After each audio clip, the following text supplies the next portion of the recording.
Hello students, एक बार फिर से आपका स्वागत है आपका अपना चैनल मॉडर्न स्टडी पॉइंट में। तो क्लास 8 वाले आप सब तैयार हैं। आपका एग्ज़ाम भी 16 मार्च को होने वाला है। तो आज हम आप सबों के लिए सामाजिक विज्ञान का कुछ ऑब्जेक्टिव VBI क्वेश्चन लेकर आए हैं। तो देखते हैं प्रश्न जैसे कि यहाँ पे दिया हुआ है। प्रश्न है पहला कि रैयतवाड़ी व्यवस्था कहाँ लागू की गई। ठीक है, रैयतवाड़ी व्यवस्था जो है वो कहाँ लागू की गई थी। तो सबसे पहले बम्बई और मद्रास में लागू की गई थी।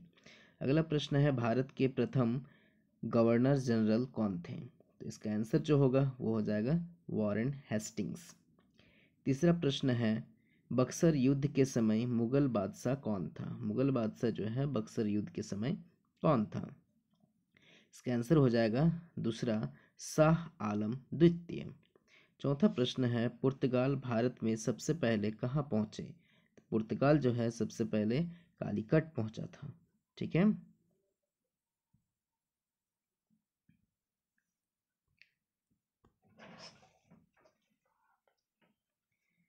चलिए अगला प्रश्न पांचवा प्रश्न दिया हुआ है ठाकुर विश्वनाथ सहदेव को फांसी कब दिया गया।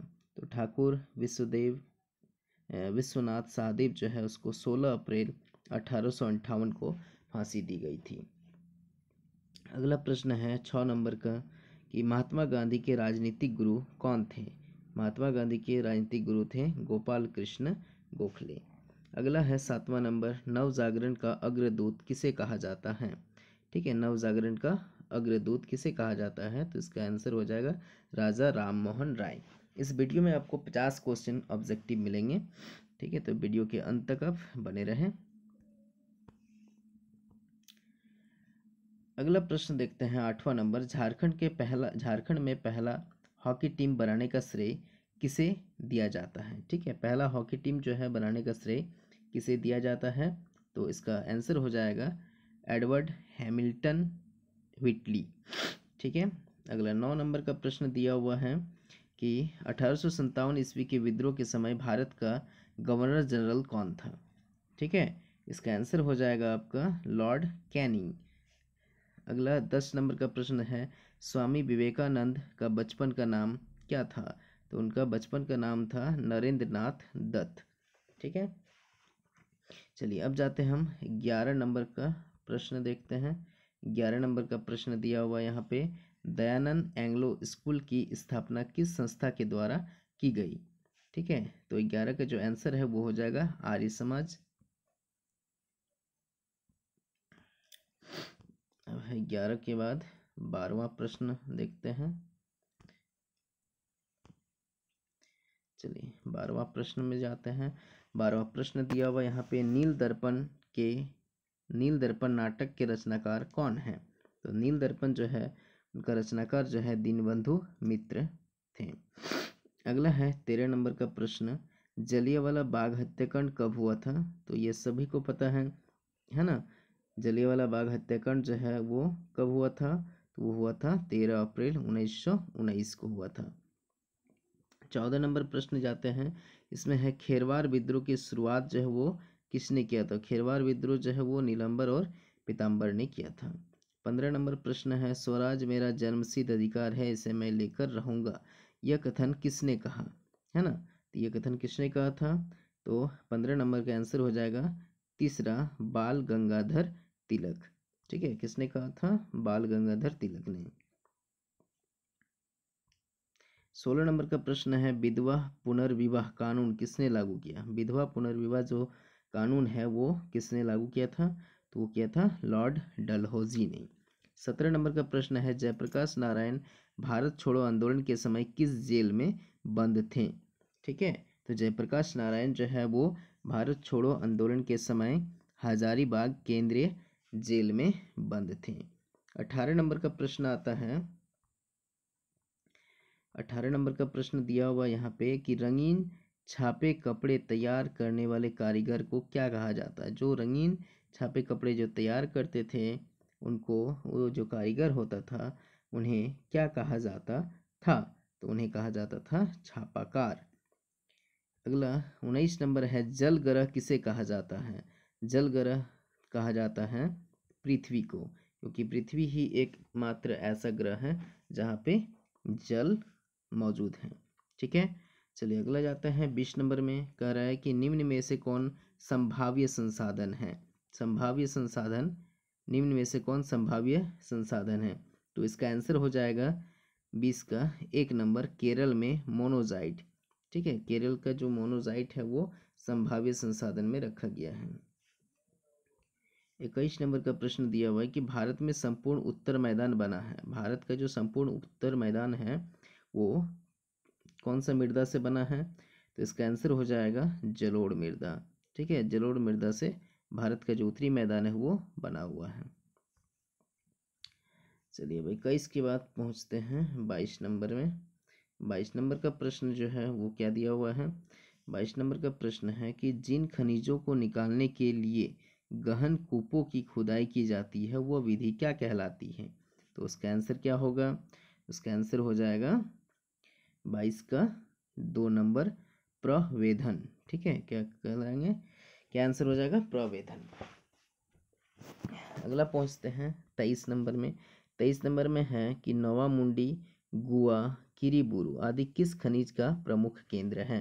तो इसका आंसर हो जाएगा लौह अयस्क। ठीक है, लौह अयस्क का ये प्रमुख केंद्र है। अगला है 24 नंबर कि टिस्को को लौह अयस्क कहाँ से प्राप्त होता है। इसका आंसर हो जाएगा सिंहभूम एवं मयूरभंज। ठीक है, ये 2 जगह है जहाँ से लौह अयस्क टिस्को को प्राप्त होता है। 25 नंबर का प्रश्न है कि विश्व की सर्वाधिक आबादी वाला देश कौन है। तो विश्व में सबसे ज़्यादा जो आबादी है वो कहाँ पर है। तो इसका आंसर हो जाएगा चीन। भारत दूसरा नंबर पर है अभी। चलिए अगला प्रश्न यहाँ पे दिया हुआ है कि निम्न में से कौन सार्वजनिक क्षेत्र के उद्योग से संबंधित है। ठीक है, निम्न में से कौन सार्वजनिक क्षेत्र के उद्योग से संबंधित है। तो 26 का जो आंसर हो जाएगा वो हो जाएगा तीसरा, steel authority of India limited. चलिए अब 27 नंबर प्रश्न है। 27 नंबर का प्रश्न देखते हैं। 27 नंबर का प्रश्न दिया हुआ है रक्षक मेखलाएं कहाँ लगाई जाती हैं। तो रक्षक मेखलाएं जो है वो शुष्क प्रदेशों में लगाई जाती हैं। ठीक है, आगे है 28 नंबर कि विश्व वन दिवस किस तिथि को मनाया जाता है। तो विश्व वन दिवस जो है वो 21 मार्च को मनाया जाता है।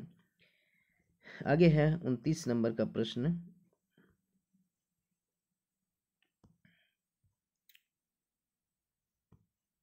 29 नंबर प्रश्न दिया हुआ है कि निम्न में से कौन मानव निर्मित संसाधन है। मानव निर्मित संसाधन किसे कहते हैं, ये तो मालूम होगा। वैसे संसाधन जो मानव द्वारा निर्मित होते हैं मानव निर्मित संसाधन कहलाते हैं। तो इसमें से कौन सा है, एक है कैंसर उपचार की औषधि, यही है जो मानव निर्मित संसाधन है। चलिए आगे बढ़ते हैं अब 30 नंबर प्रश्न की ओर। तो 30 नंबर प्रश्न जो है वो दिया हुआ है क्या कि सेरीकल्चर का संबंध है। सेरीकल्चर जो है उसका संबंध किससे है, कौन से उत्पादन से है, कौन से पालन से है। तो देखते हैं 30 नंबर का आंसर हो जाएगा रेशम उत्पादन से। रेशम उत्पादन जो होता है उसको सेरीकल्चर कहा जाता है। अगला है 31 नंबर में, उभरते हुए उद्योग को किस नाम से जाना जाता है।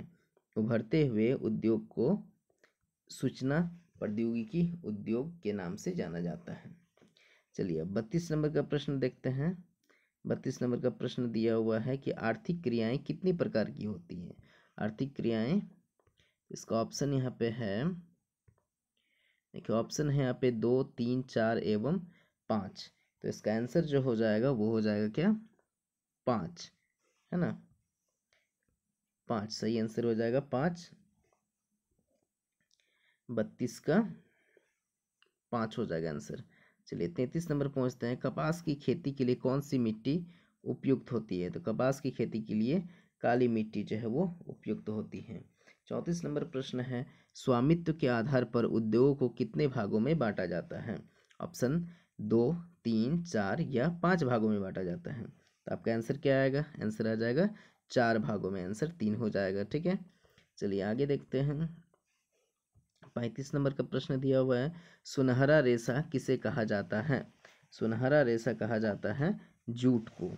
ठीक है, जूट को सुनहरा रेशा के नाम से जाना जाता है। चलिए 36 नंबर प्रश्न है कि विश्व जनसंख्या दिवस किस तिथि को मनाया जाता है। 36 नंबर का आंसर हो जाएगा 1 नंबर 11 जुलाई। ठीक है, 1 नंबर क्या हो जाएगा 11 जुलाई को विश्व जनसंख्या दिवस मनाया जाता है। अगला है 37 नंबर कि विश्व का सबसे बड़ा और लिखित संविधान किस देश का है। हाँ सही, आप लोग सोच रहे हैं सही है, ये क्या है भारत। भारत का जो संविधान है वो सबसे बड़ा और लिखित संविधान है। अगला 38 नंबर प्रश्न है कि भारत का बिस्मार्क किसे कहा जाता है। तो भारत का जो बिस्मार्क है वो कहा जाता है सरदार वल्लभ भाई पटेल को। ठीक है, चलिए आगे बढ़ते हैं। अगला प्रश्न 39 नंबर दिया हुआ है कि लोकसभा की बैठकों की अध्यक्षता कौन करता है। तो इसका जो अध्यक्षता है वो कौन करता है, लोकसभा अध्यक्ष करता है। ठीक है, 40 नंबर प्रश्न है कि किसकी स्वीकृति के बाद विधेयक कानून बन जाता है। किसकी स्वीकृति के बाद, तो इसका आंसर हो जाएगा राष्ट्रपति। राष्ट्रपति यदि स्वीकृति कर देते हैं तो विधेयक कानून बन जाता है। 41 नंबर प्रश्न है स्वच्छ भारत अभियान की शुरुआत कब हुई। स्वच्छ भारत अभियान जो है वो भारत के वर्तमान प्रधानमंत्री श्री नरेंद्र मोदी के द्वारा कब इसको शुरुआत किया गया था। इसको शुरुआत किया गया था 2 अक्टूबर 2016 को। ठीक है, सॉरी 2 अक्टूबर 2014 को। ठीक है, 2 अक्टूबर 2014 को शुरुआत हुआ था। चलिए 42 नंबर प्रश्न है फ्लोराइड युक्त पानी से कौन सी समस्या उत्पन्न होती है। फ्लोराइड युक्त जो पानी है उसको पीने से कौन सी समस्या उत्पन्न होगी, तो इससे हो जाएगा कमज़ोर हड्डी। ठीक है, कमज़ोर हड्डी हो जाएगा। चलिए 43 नंबर प्रश्न है झारखंड की आबादी का कितना प्रतिशत आदिवासी है। जो यहाँ का मूल निवासी कहलाता है वो कितना प्रतिशत है, तो इसका आंसर हो जाएगा 26%। ठीक है, चलिए अब जाते हैं हम 44 नंबर प्रश्न में। 44 नंबर प्रश्न दिया हुआ है अभिलेख्य न्यायालय किसे कहा जाता है। तो अभिलेख्य न्यायालय जो है सर्वोच्च न्यायालय को कहा जाता है। अगला 45 नंबर प्रश्न है अंतर्राष्ट्रीय नशा निरोधक दिवस कब मनाया जाता है। नशा निरोधक दिवस जो है वो कब मनाया जाता है, तो वो मनाया जाता है 26 जून को। चलिए 46 नंबर प्रश्न दिया हुआ है राज्यसभा में कितने सदस्य राष्ट्रपति द्वारा मनोनीत होते हैं। तो राज्यसभा में राष्ट्रपति द्वारा जो है कितने सदस्य मनोनीत होते हैं, इसका आंसर सही आंसर हो जाएगा 12। ठीक है, 12 सदस्य जो है राष्ट्रपति द्वारा मनोनीत होते हैं। चलिए अब जाते हैं 47 नंबर में। इसमें दिया हुआ संविधान के किस अनुच्छेद के अनुसार बाल श्रम दंडनीय है। बाल श्रम जो है वो 14 वर्ष से कम आयु के बच्चों को यदि किसी जगह पे काम कराया जाता है तो उसको बाल श्रम कहा जाता है ना। तो ये कौन सा अनुच्छेद में दिया हुआ है, तो ये अनुच्छेद 24 में दिया हुआ है। ठीक है, अनुच्छेद 24 में दिया हुआ है कि बाल श्रम जो है वो एक दंडनीय अपराध है। चलिए 48 नंबर प्रश्न है कि वर्तमान में भारत के राष्ट्रपति कौन है। ये तो आप लोग को पता ही होगा, अभी जो भारत के राष्ट्रपति कौन है, श्रीमती द्रौपदी मुर्मू।